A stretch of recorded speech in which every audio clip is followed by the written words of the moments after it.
All right, we are here with Bonnie. She is a ChatFunnels client, and now she's an architect client, which I'll talk a little bit more about later. But Bonnie has been crushing it in the program, and we're going to talk today with Bonnie about what she does, how her market has, how she's been able to grow with her market, and some of the things that she's experienced going through the ChatFunnels program. You want to introduce yourself, Bonnie? Yes, thanks, Dylan. Hi there. I'm Bonnie Faucett. I am a retired estate planning attorney. And the reason I retired is to create software for estate planning attorneys, which is what I do now. Awesome. Cool. So, well, I guess to start, um, what were you doing before, I guess, chat funnels? Why'd you join? And like, let's kind of start it off where, I guess, like the beginning of the map. And we'll kind of take it through what your Well, experience has been. It hasn't been long, but yeah. no, and it kind of depends on where you want to start. But let me start right before funnels, and we might actually go back even a little bit further. But I've been running my business part time for quite a few years, and then full time starting about 3 years ago. And the growth was just very, like, unpredictable, up and down, and I'm the only one really, like, doing the marketing and sales, but I'm also managing my dev team and doing a million other things, wearing a million hats, so I couldn't always focus on marketing and sales. So, there was just nothing really, substantial about the growth or meaningful at all, but then in January of this year, so, January 1st, New Year's resolution type mindset I was in, I was like, "I've gotta do something different because what I've been doing is not working to grow the company." And so I invested in a program to help me with my social media strategy. And I didn't even realize this. I don't even know if it was on her webinar. Uh, the goal of the social media strategy I was learning was to get into the DMs, which I was like really hesitant to do. I'm like, I don't know about a one-on-one like chat back and forth with someone I don't know. So I'd never sold that way, but that's what the program taught me. And so that was working. That was getting me into the DMs.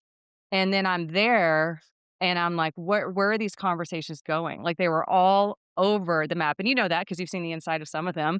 I would just say all these things, long, crazy messages from me. We would get into all sorts of like lines of chatting about this or that really had nothing to do with helping them move forward, Mm, from a sales standpoint, helping them realize, how we could help solve their problem, that kind of thing. So I absolutely needed guidance to make the DMs, worth it. I mean, there were obviously some sales from it just naturally, but certainly wasn't, it wasn't the conversion that would make sense for the amount of time that I was spending. And I'm just scrolling through Facebook, and I see the chat Bible, the chat Bible, the chat Bible. I'm like, okay, fine, I will buy this. And I read it. And I mean, immediately my eyes were opened. I was like, oh my gosh, I didn't know all of these frameworks existed to help guide this conversation, both for me and for them. So, bought the chat Bible, and to me, once I saw that, that was a no-brainer to move, further into your program. yeah, nice. So, what were your chats like before? What specifically was happening? Well, there would be in some cases a lot of back and forth, and I would just hear about all the craziness from people's past that were reasons why they were coming up with to, not move forward now, Oh, okay. or to just ask, endless questions, so I would engage with that, which that part's fine, but I didn't have a goal out of it either, so it would just kind of just continue, and then kinda stall out and then pick back up again, or if they did ask questions that were geared like, if it was just straight out of the gate, "Well, how much does it cost?" I'm like, "Oh, I don't know how to answer that in the best way." Like, there were just a million different situations where they're showing up with a certain mindset or, an emotional place or some, baggage or something, and I wouldn't consider myself very skilled in picking up on that kinda stuff.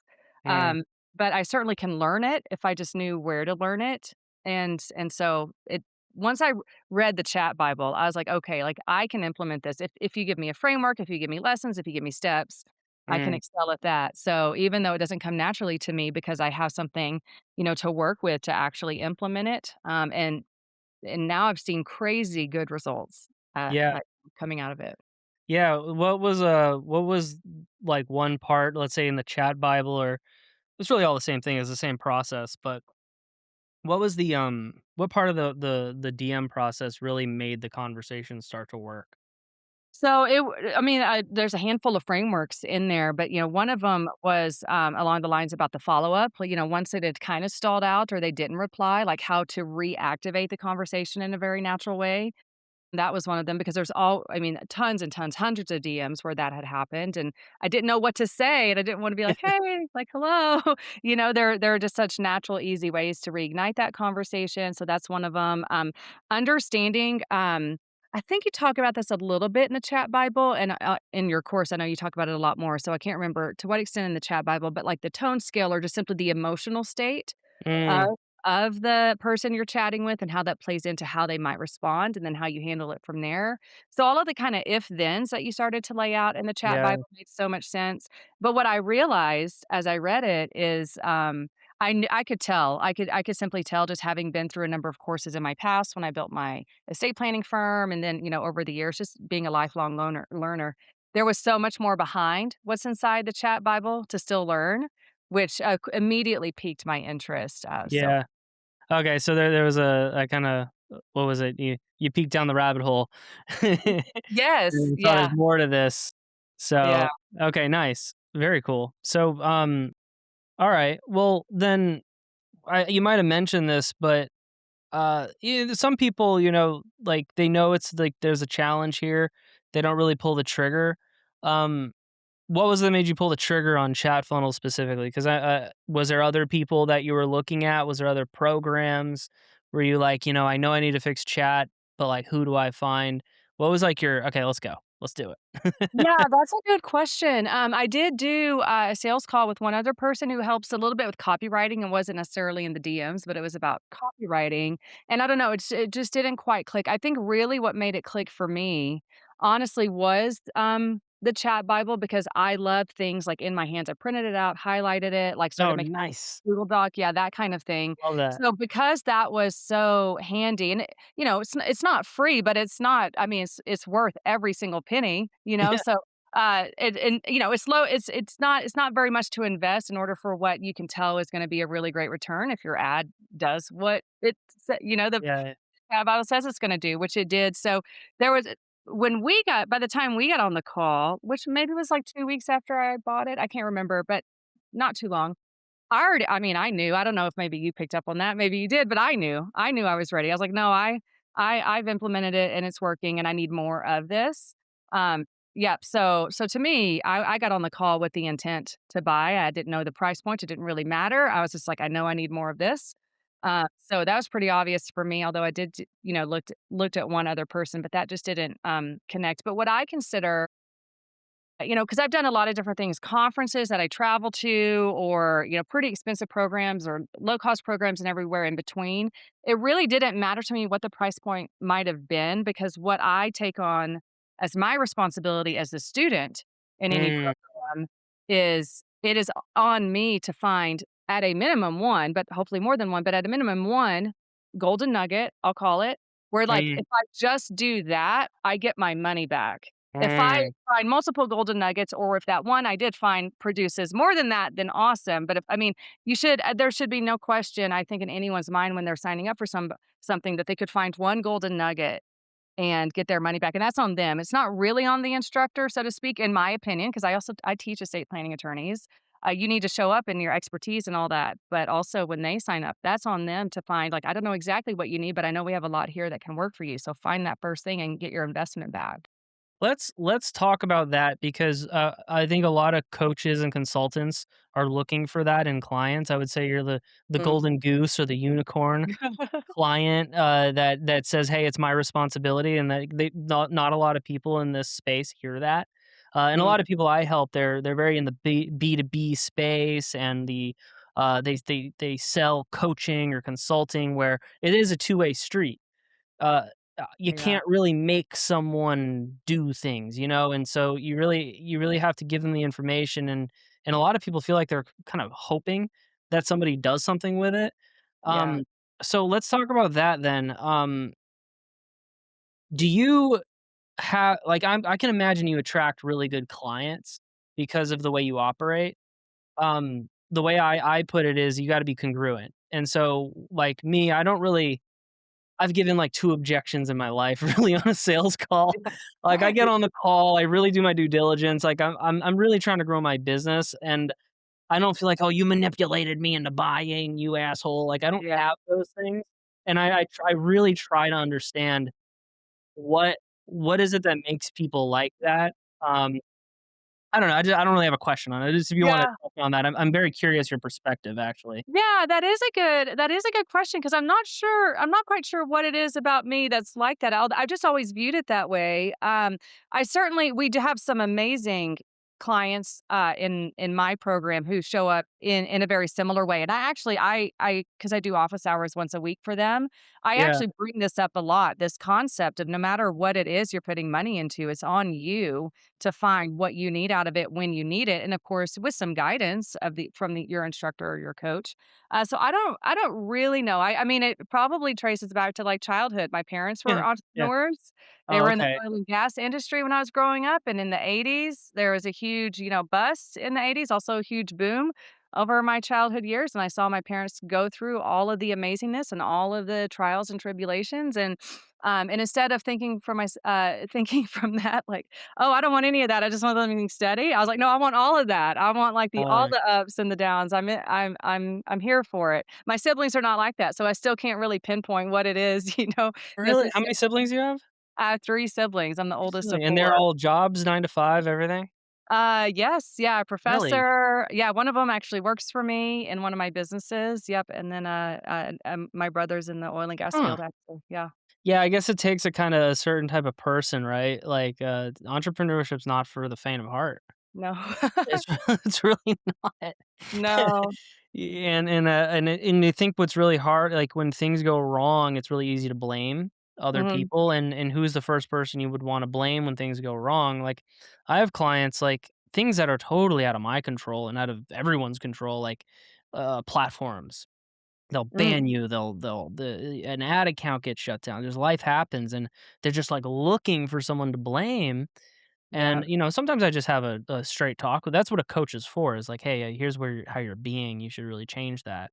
Um, but, it is interesting. I felt the urge to do it myself, but then I'm like, "Wait a second, Yeah. if I do that, the second I give that power away, I can't get it back," is No, how I I look agree at with it. you because I can tell if I get in that space, whether with my spouse or, even with one of my kids, I'm like, "No, I cannot go there and do the blame shifting because 'cause I'm really trying to teach my kids, about responsibility, even over things not things they can't control, they can't be responsible for that, but, like, rolling with the punches about Mm. the things that you can't control, so I hope I'm imparting some of that to them, we'll see. Good, yeah, no, because they're not gonna listen to what you say, but what you do, you know? Mhm. I Oh, mean, yeah. because I also grew up in an entrepreneurial household.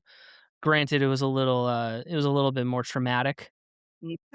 but I actually had to take responsibility for my brother who was a baby when the house Oh. broke apart, and so I really was changing diapers, Oh I my was kinda gosh. being dad, Yeah.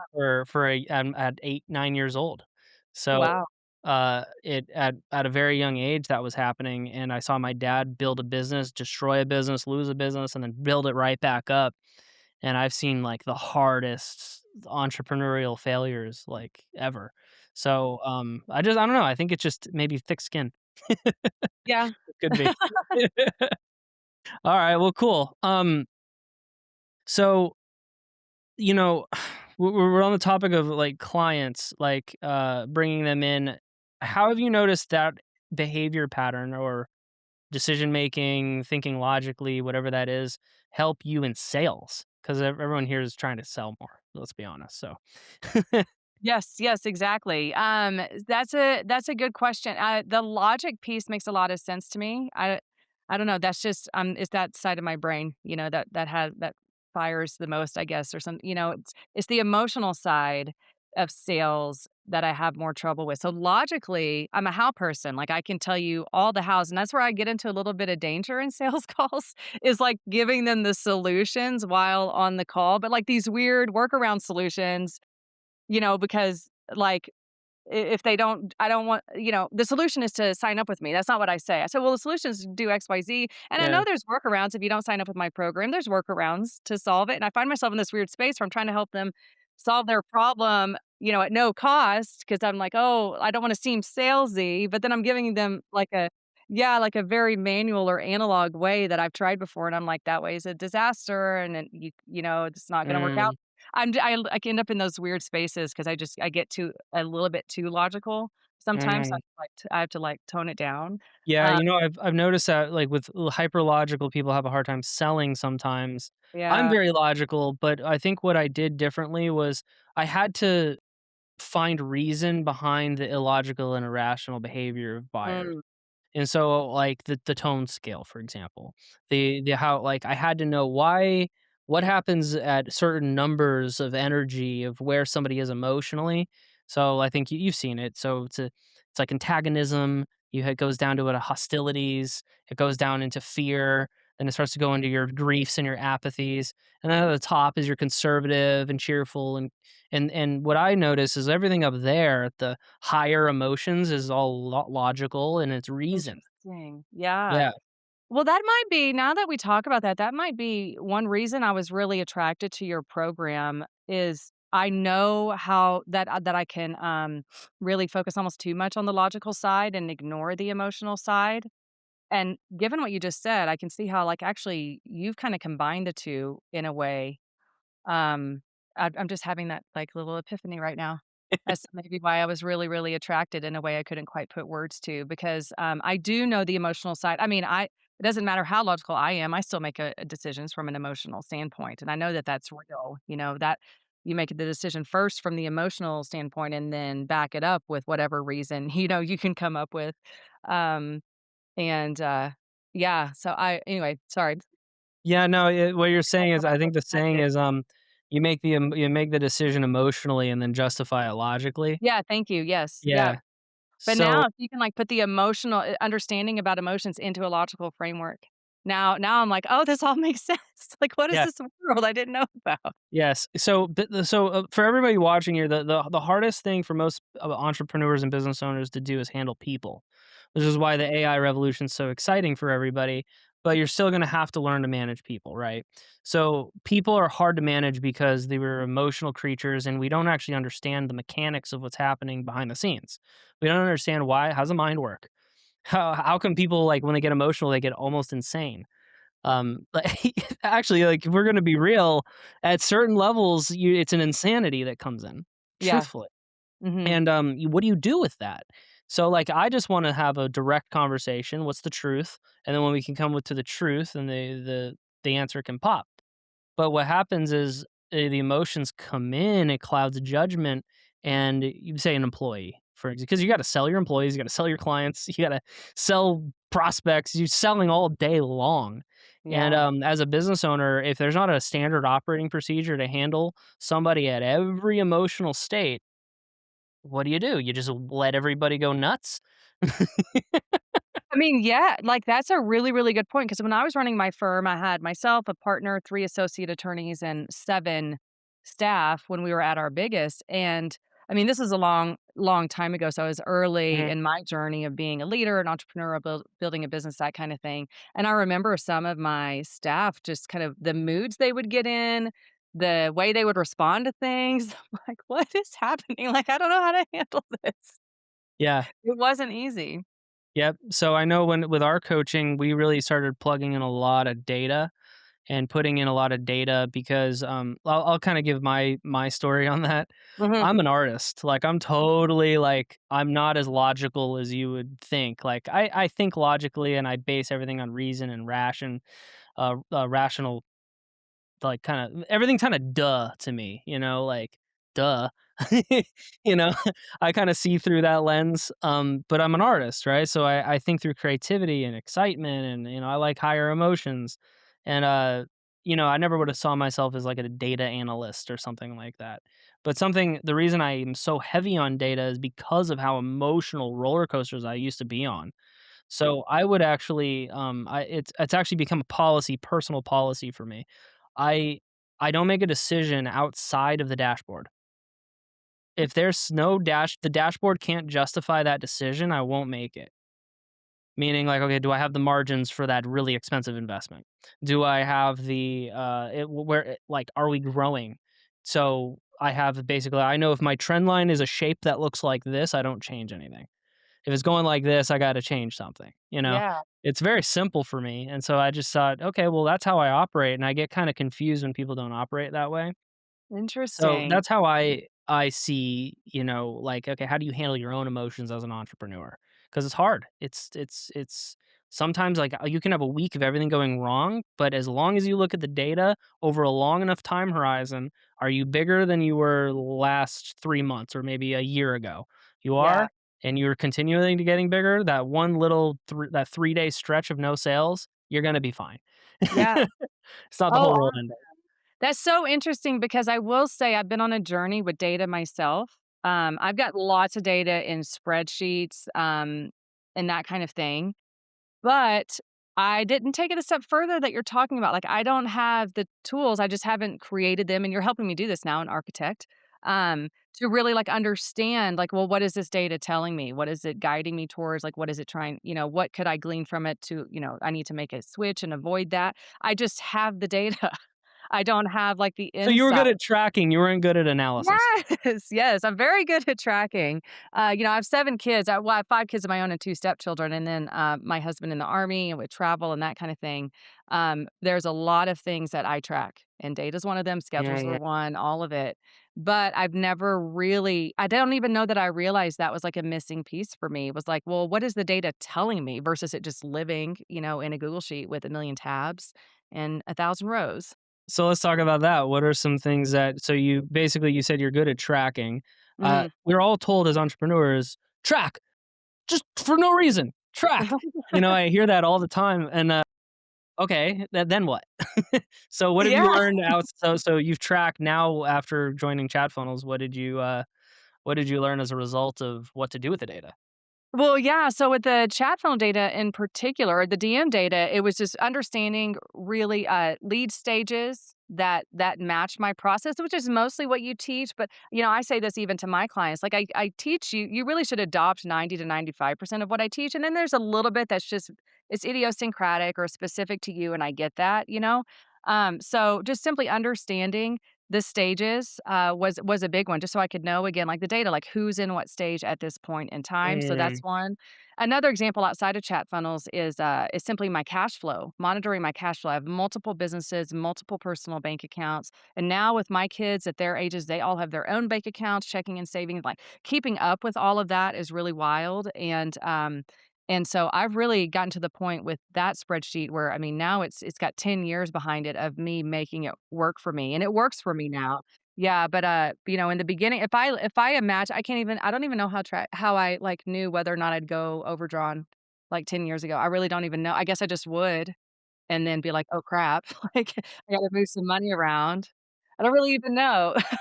Um, yeah, so that was pretty dialed in just by experience and many years of just testing and U-turning and all that stuff.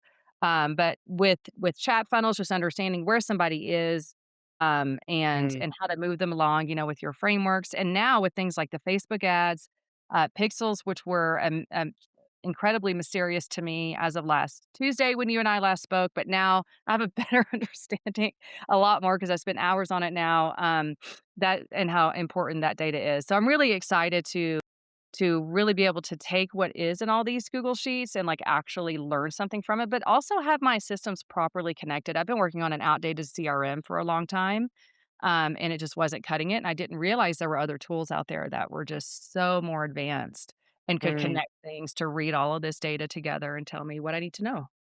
mm. You've also recently gotten into AI, I've heard. Oh, yes.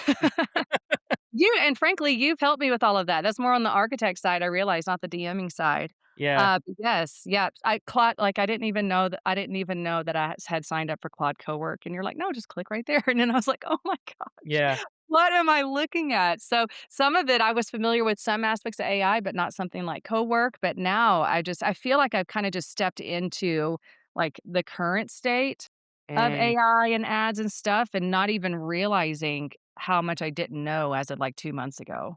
mm, yeah. Yeah, and, I noticed, like, a lot of people, they're really underutilizing AI, and, like, I kinda coined this saying, basically, the only limits of AI is your own imagination.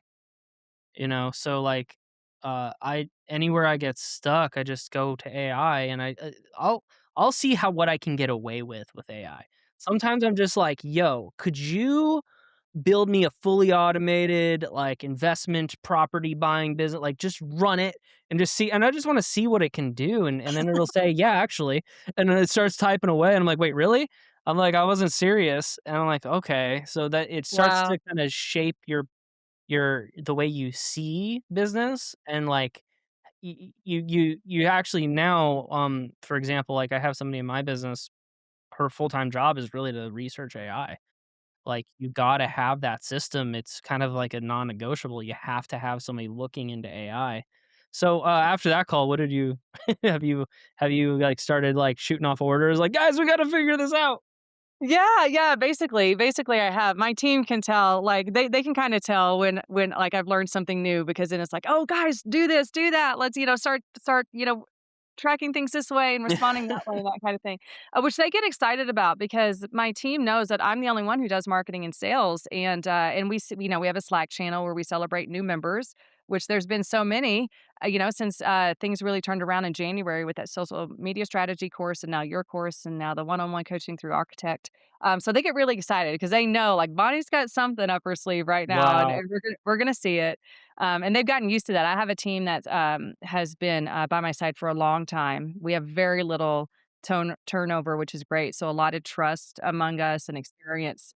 Because there were some dark times, mostly oriented around, issues with our development team, but, that would pull me away from marketing and sales, and then the team would notice that and that kind of thing, but I think they've been through the ups and downs enough where they're just like, "Bonnie's got it, and we're just here for it. Let us know what we can do." So Yeah. you said this with family, with your clients, with team members, it's like almost this you have a good grasp on leadership, it seems like. Um, I think so. I don't know. I don't know. I don't actually know. I just do my best. well, your stats say, again, I don't care about emotions. Your statistics say that you do because people are sticking around by your side through hard times and not leaving or abandoning a ship.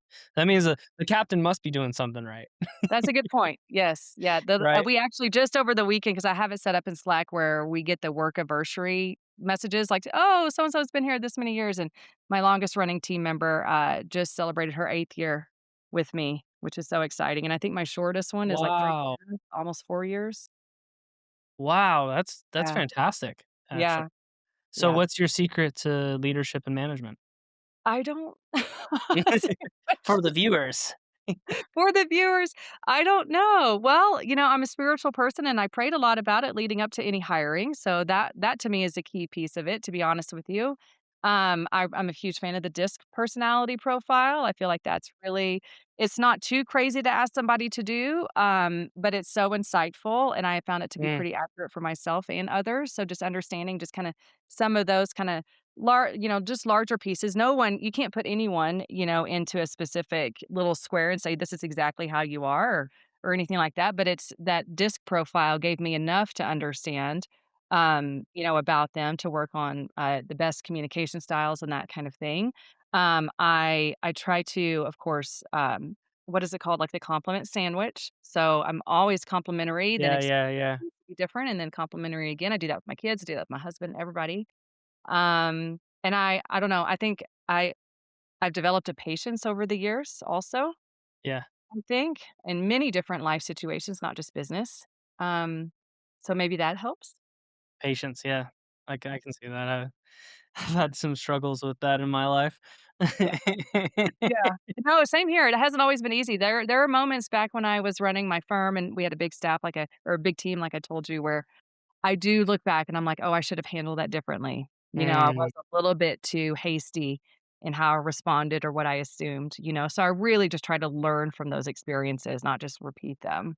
yeah. I don't know if you've seen it yet, but I have a hiring process but I use the tone scale instead of. I Oh, found you that. just showed it to me briefly. I know we're gonna get Yeah. into more detail. It's more skill, it's a skill, though, it's you gotta, like, know the tones very well, and you ask certain questions that reveal the emotional state, the chronic emotional state.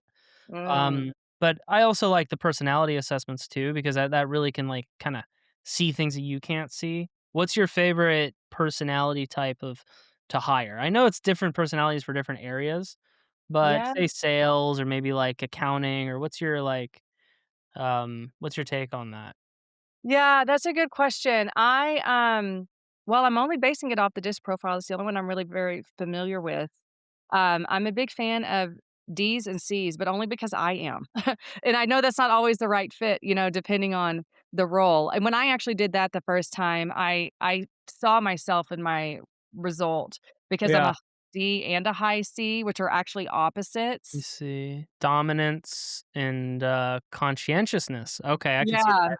So, it's Yeah, like and I'll move fast. I move very fast. I've actually tried to yeah, slow that down a little bit because 'cause that's got me into trouble at times. me too. Uh, but I need every detail, but I need to move fast, which those are incompatible, you know? So, I like, see. sometimes I would get stuck in, say, a Google Sheet, like, tracking data or, like, rebuilding data that I hadn't tracked, but I knew existed, and I wanted to get it into a Google Sheet. Right. Um, I'd be like, "Okay, guys, I'll be right back. I'm gonna go do a 40-hour project real quick in Google Sheets, and I'll be back." Like, that's in my head, like, that's like because 'cause I'm like, "I need to move fast, but I need to go gather the data, and then I'll move fast." And Yeah, then yeah. lost a whole work week, kind of obsessed over some project. So I think I'm naturally attracted to or pick up on those tendencies more than the Mm, INS, but it really does depend on the role. And then I've just also noticed as a business owner, I have to be willing to kind of adopt aspects that are not natural to me, like we were talking about earlier, in order to make it work. Like there's just no other way. yeah. I, um I was writing a post this morning. I haven't finished it yet, but I think I told you this on our coaching call. I was like, there's like demons that you face in yourself. I call them demons, or you can call them personality flaws or trauma or whatever. And you have to kind of you're kind of forced to look at it because you can't grow beyond it. Yeah. Personally, like on a personal development side, what are some of the things that you've had to like really change about yourself as you've grown in your business? Because you're doing very well and you're about to do even better. Which is a rare thing in the world. I mean, top 1%. If we actually look at the statistics. Wow. Um, what what specifically like did you feel like um was a kind of like, man, I got to really change that. Uh, Yeah, no, that's a good question. Like I just mentioned, sometimes making decisions too quickly. So yeah. even though sometimes with some decisions that I want to move fast on, I stop and frantically do a crazy project that ends up taking tens of hours.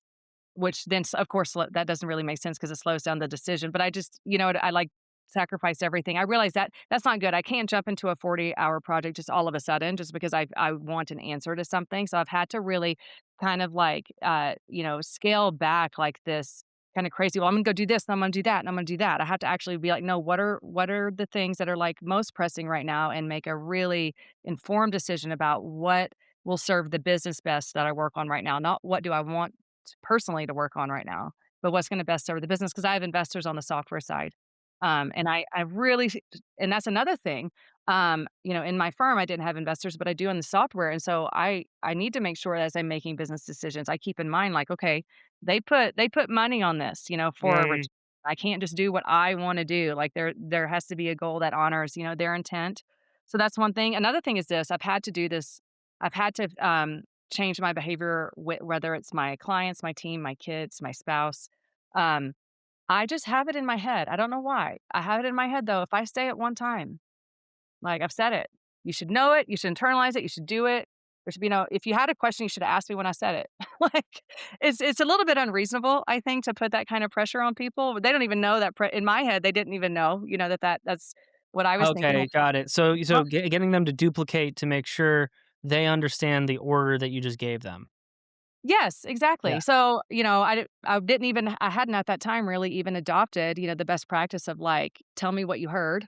But I also even then that the problem is a bit different than that, which is that like, no, I said it one time.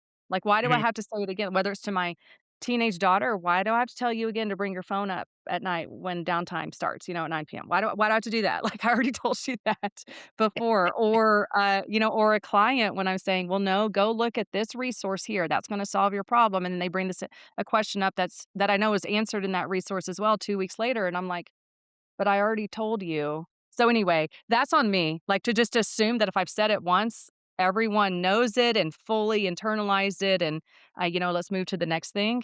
So I've had to really scale that back a lot. And part of it though, it wasn't just that I was like, "It must be done this way," or militant. It was also an aspect where I almost thought that if I repeated myself to somebody that I was conveying to them that they weren't smart enough to remember what I said. So I, like, also Yeah. had that running around in my head, like they would take it as an insult, Mm, And I mean, again, this is all right here. This is nothing to do with, like, with the person reality. Yeah. communicate Yeah. Yeah, so I've really had to rework, some stuff in that sense.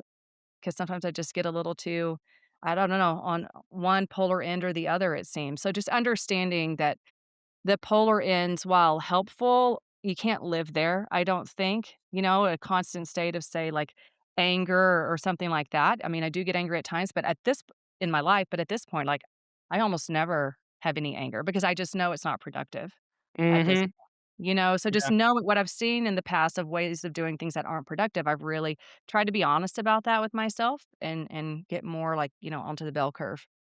Yeah, absolutely. So we've spoken about, responsibility, I think. Let me I wanna keep tying it back into that emotional scale because, everyone here, it's a scale of emotions, just so you know, it's just, everyone knows they have it, you can feel it, you go up and down it. What I have found, and this is a prime example, this is why I love doing case study calls, you take on more responsibility, your emotional state and your emotional balance is good, right? You're actually controlling your emotions because of responsibility, right? And Mm. when you have no less if you okay, let's say you didn't have any kids, didn't have any investors, and maybe you were at maybe 5 grand a month. Well, do you have room to go crazy a little bit? You will, you kinda do. Right. You Yeah, you do. you can kinda let your mind take over and go as, if you look at any, like, young 20-something-year-old, they're a little irresponsible, and it goes and it ties hand in hand with their, emotional state. And this is also, you said you're spiritual, this is a spiritual thing. If you look at people who sin a lot, they're very emotional, your ethics go out, you start to go down the scale of emotions, which is, actually biblical. If it's the spiral of the angel going down, it's side by side, you know? And, Oh. that everything kinda comes together and it's like, "Oh!" And at the top of that scale is serenity. It's, Yeah. Christ consciousness, God energy, like like, to all-knowingness. And, basically what I found was, data gives you knowing anything that gives you knowledge and knowingness gives you a higher state, and it gives Mm, you more of a spiritual kind of, calm, patient, I've read the Bible, right? And, Jesus would have, like, somebody, like, trying to attack him, and he just gives them love, And, the guy he sees because he understands, he fully understands what's happening. The guy has sinned, and so that sin has, came out of him in a violent form, and he can't get it out in any other way. yeah. That's his tone, literally, and that's a Oh, frequency, a yeah. vibration frequency, and it goes up and up and up until it's totally static. So, it's you're following like, I love, like, people who practice what they preach, right? There's a lot of people that say, like, "Oh, I'm religious," or "I'm spiritual," or whatever, and then they don't embody it, right? And, I think when you really can embody it, like, you're gonna get the information that you read, like, the truth will, like, "Oh, that's what that meant. I got it now." Yeah.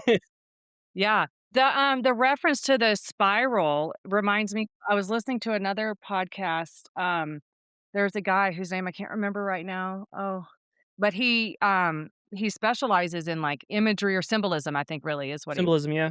Yeah, symbolism. I'm trying to remember what his name is because that's something he was speaking about, Jesus and John the Baptist and a few different things that happened and, around that Is it a time and how, big channel? it was, Jordan Peterson, The Yeah. Gospels. Yeah. Yeah. It was in the he was one of the, people on the at the round table, and his, specialty was symbolism, and, some of the things that he could relate to connect things, just really hit home for me. I'm like, I never realized that. Even though I knew both stories, I didn't make that connection that he's bringing to life. So anyway, that kinda with the spiral, metaphor or not even a metaphor, just the connection, I hadn't heard that one before, but I see it. I can see it in people. I can see it in myself sometimes Mm, when I can tell, like, that's kinda gets back to, like, the anger thing, like, if I can tell I'm getting there, at least for that particular emotion, I've learned how to rein that in. There's other things, that are a struggle for me, but anyway, usually the thing what I found is the thing that I'm angry at is my sin. yeah. Right? So I literally write down exactly what I did that's making me angry. So Cool. that I'm angry in that person, so, the plank in their eye that I'm trying Yeah, to correct, right? And so I wanna, like, oh, I wanna correct them so bad. Well, I did it. I have a team member that's pretty, like, out there right now, who's I'm having a hard time with, and I remember there was a point where I did those exact things, and then I'm like, as soon as I saw where I did it, I just, no emotions on it. I don't feel it. I feel more love and, like, empathy than anything, but I'm still not gonna allow it. I'm still gonna, apply my ethics and make sure she can, I'm gonna handle it, So, yeah, that's a little trick, you can write down your what you did, 'cause, that is what anger is. That's where anger yeah, comes from. yeah, 'Cause we wanna change everybody else. We never wanna change ourselves. Which is responsibility. You throw away the responsibility, you're gonna spiral down the scale. It's yeah. really all it is. Yep, and Yeah. I have twin boys, and this happened just over the weekend. We were camping and they were, disassembling our tent, and there was something, and they started mumbling to each other and they're getting, elevated with each other and that kind of thing, and then one of them came to me, and was like, "Mom, you need to tell Henry when I tell him to be quiet, he needs to be quiet." And I'm like, "No, son, like, if he said something mean or hurtful, like, I'll talk to him about that, but don't think for a moment you can control him. It's not Mhm. gonna work." It's not gonna work, so you have to find a way to deal with his behavior, where that doesn't, like, get you so worked up, Yeah. so there's always 2 sides. Yep. 100%. Yeah, so, what I did with the spiritual stuff, 'cause it was the only thing that helped me grow my business was spirituality. And this is my own, like, how I look at it, but Mhm. because what you're saying, you take responsibility, you just follow the path, right? Follow the path laid out, and stats will go up, truth will rise. Yes. Um, all I did, I just put a little SOP around it a little, I like that. That's awesome. so I could follow it because I can't really follow the metaphors. I just follow just give me the steps, man. I just want the Yeah, frameworks. yeah, So, but yeah, the tone scale, that's a big one. But anyways, back to you. Uh, so what is next for you? So what's your plans? What's your goals? We talked about, where you started in your journey. So we know that, you had top of funnel leads coming in. You were able to now handle those leads with DMs. And now we've installed data. Now you can kind of see what's going on. With everything that's installed, what's your next kind of targets, plans, uh, goals? yeah. Well, that's a good question, because for so long, this business, not so much my law firm, but this business, the software, and we offer some services as well, kind of in a sister company, to the same clientele, it's been mostly lifestyle to date.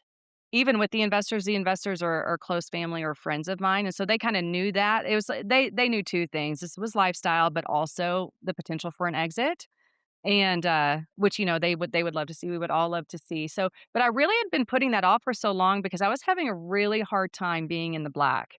Development is so incredibly so expensive, and we have been in the red for so long, and that has been so trying, on me, but, there wasn't any question in my mind that this business would be successful, so that's what carried me through. I don't know why I have never had a doubt. I never have had any doubt about that. 'Cause some people ask me like, "Bonnie, like, how do you do it?" I'm like, "I don't what do you mean it wouldn't work? Like, that's not even an option. Of course it'll work." Yeah, I just didn't know when, went through a number of years, where the development was so expensive and made some, poor choices, I guess, poor, just poor results and not moving quickly enough to replace them because I didn't know in my head, I don't know enough about development to know who to switch to and what assets I need and logins and credentials. Well, I know all that now because I've been through it now. I've had like two development teams that I've had to completely replace. So now I know all the things and know how to own the credentials and all that kind of stuff. Mm, So I mean, so many years have just been focused on either, making the ends meet through personal sacrifice and then getting the developers where they need to be. Well, that started really all clicking together. So I started this again like part-time back in 2017, full-time in 2023. It was only about a year ago now, I'll mm, say, when I was like, "Okay, I think things are clicking." Like, I really think they are. But we had some recovery to do cash flow wise, financially for the rest of 2025, which is I mean, that kinda aligns perfectly with like, okay, January of mm, this year is really when my mind could be clear to focus on growth because before then, I was like, "How even if I grow, like, what am I building it on? Like, this feels so shaky." It's like a foundation of sand basically because I mm, just mm. don't have what I need with the developers in place. And so now I do after a lot of starts and stops. So I can look beyond lifestyle. And I do, and I'm like, do I consider an exit? What do you Um, mean look beyond lifestyle? When you say lifestyle, you want more time freedom? what I mean is, I had really just treated the business as can it bring me the income that I need to support my family to do the things that we want to do, and Mm, but that's different. Like that's a different goal than like I want to build this for an exit in 5 years. Like mm. you make different choices and look at numbers differently and that kind of What thing. made So you change your mind? well, it was because things actually started feeling settled right about a year ago with the Oh, developers. I see. Yeah, until this current team that I have, I didn't know if we were gonna release a new feature, it could and because it's happened a number of times, like, it'll literally break everything, or we'll have Mm, a security issue, like a login issue, or data missing issue, or like you name it, like so many things. mm. I was, like, scared, I would, like, brace myself, when we would do releases, because all of my experiences had been so difficult, with bugs and craziness. Can I Uh, just tell you, I had so much more stress when I was trying to build a lifestyle business, Interesting. and now, like, I would say I have a purpose business, like Yeah. a really like, a get as big as possible type and I guess there's 2 types of entrepreneurs. There's people that wanna grow really big businesses, and there's those that wanna, like, sip margaritas on the beach. Yeah, yeah. I don't I would I don't know if there's, anything wrong with either. I mean, actually, though now that I think in my current journey, I see something wrong with a lifestyle business.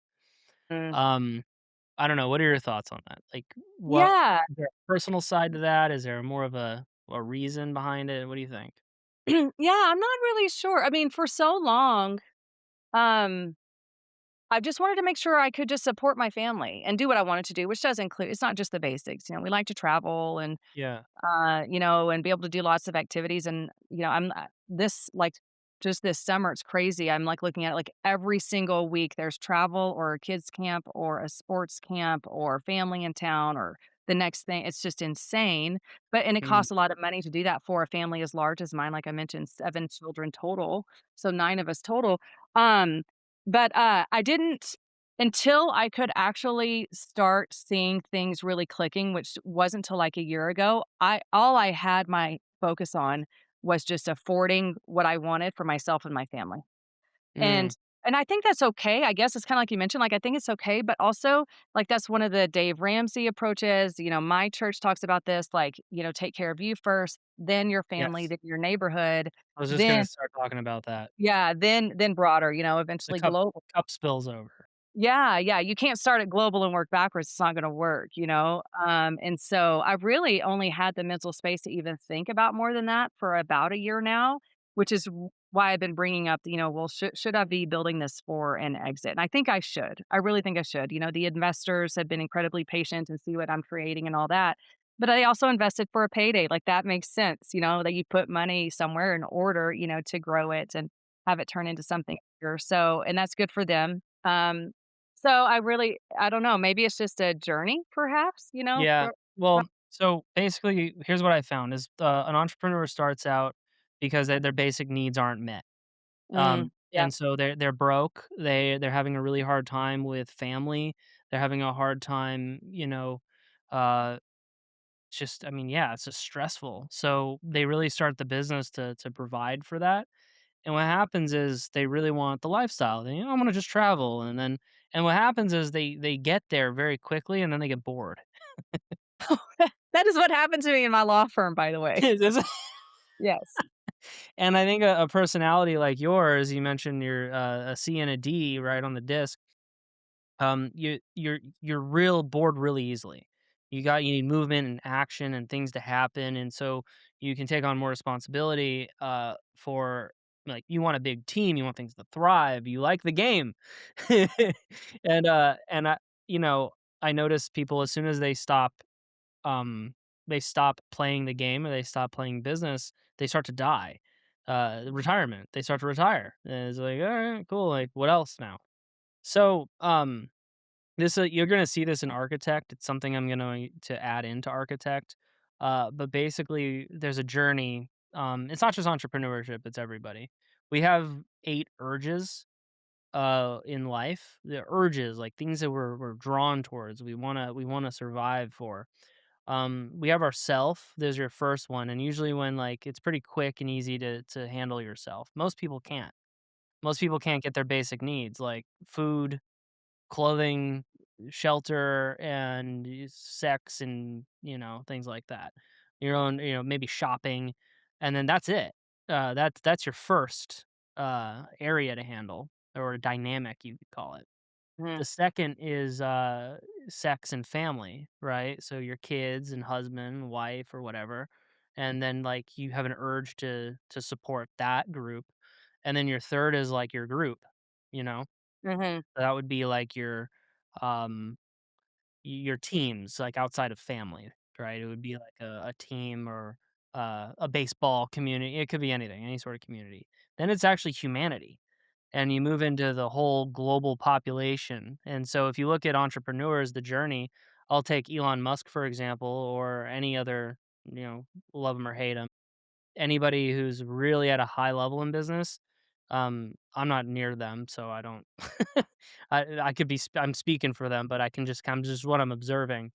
They're really they kinda gave up on trying to make money. They don't really care about it anymore as much as, like, "How do we get to Mars?" is what he's thinking about, Yeah. you know? "How do Yeah. I, like, get solar in the homes of it?" Like, they're thinking differently.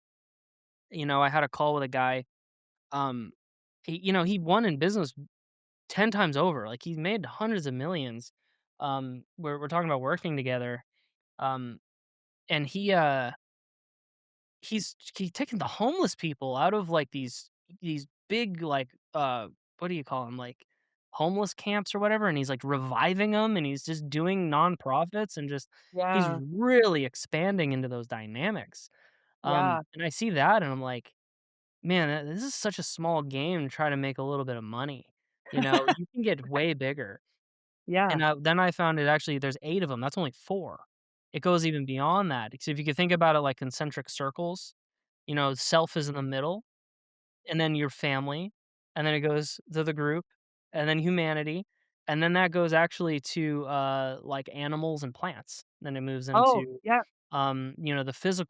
the physical universe around you, then that goes into, the spiritual universe, and then it moves into, like, your infinity or your God dynamic, and it just goes on and on. And then, and so if I look at it at that point, you can actually look at your own life, and you could see how many of those dynamics you have. You Yeah. have church, you have, spiritual, and then you have, like, you've probably had spiritual experiences, like people that have died, to kinda bringing signs to you, right? Then Yeah. you have, like, dogs. Do you have dogs maybe in your house, or, No cats? pets, I can't handle that. I'd be Can't like handle pets, okay, so your 5th dynamic, the weakest one, yeah. with your animal fur in the back.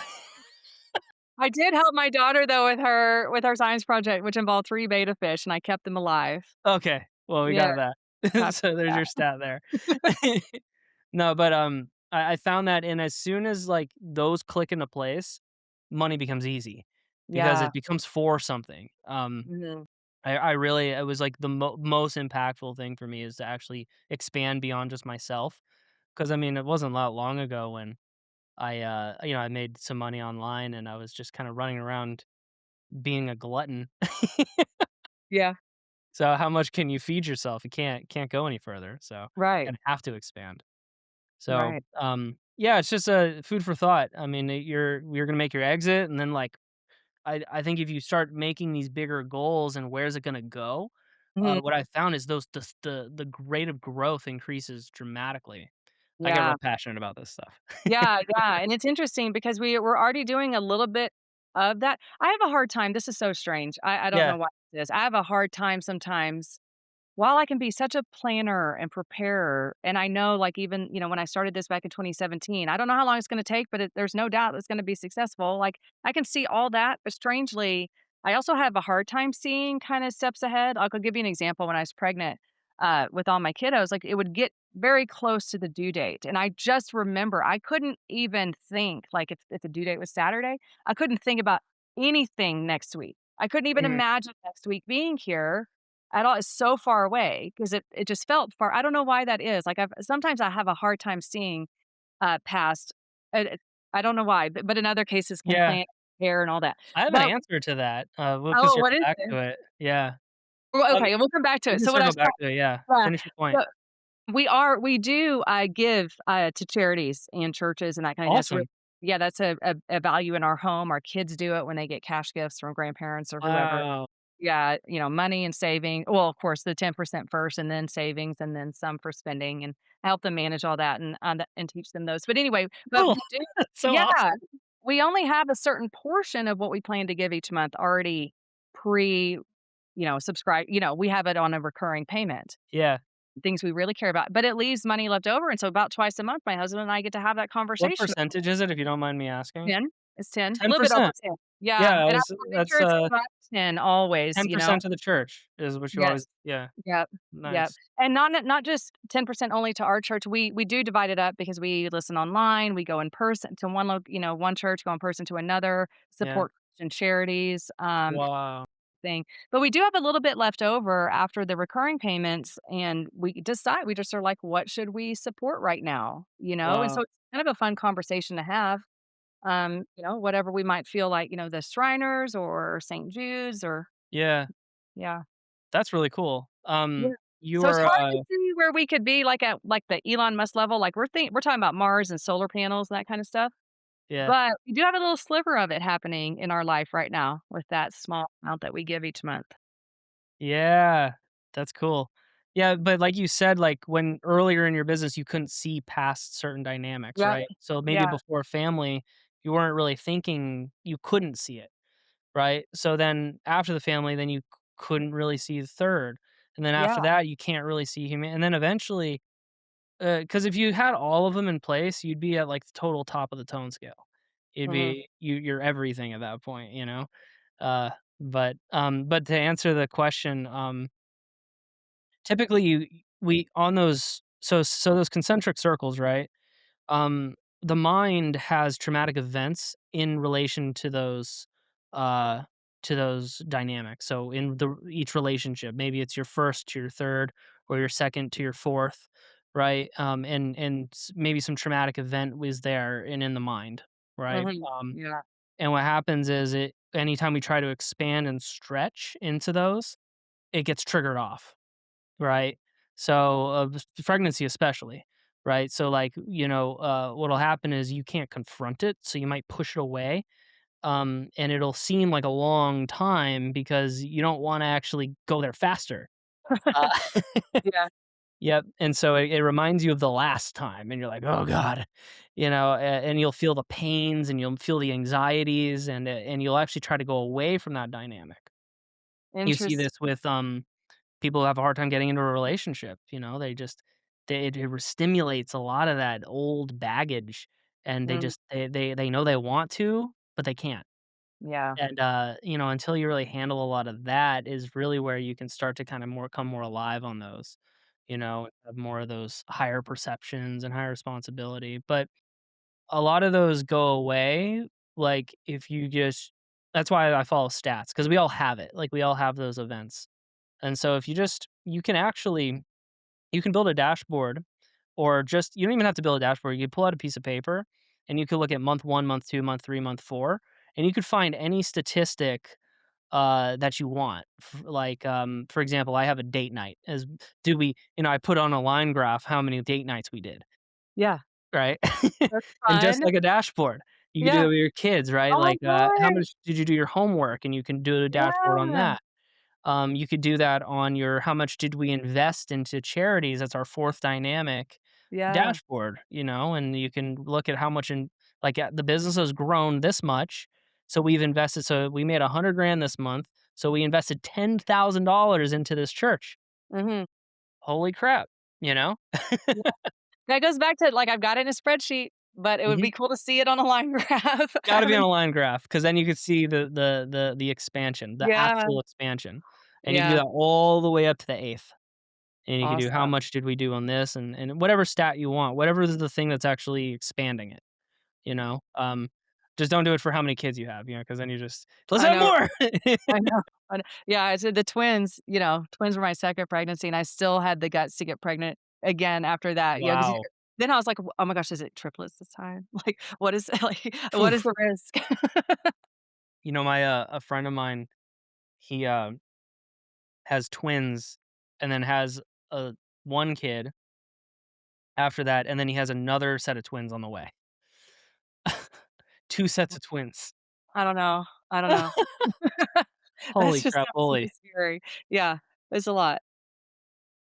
Jeez. Alright, well, I guess we could wrap it up here. I think this was very eventful. I like the topic we were on. Yeah, me too. Is there let me think here. I wanna ask one more question here. Okay, last question. Anybody who's on the fence, say somebody who's in a very similar position as you were, chat isn't working, chat is like the bridge from your marketing to your sales. Um, anybody who's on the fence, what would you tell them? It's a no-brainer. ChatFunnels is a no. Sweet. Cool. Simple. Yep, you got it.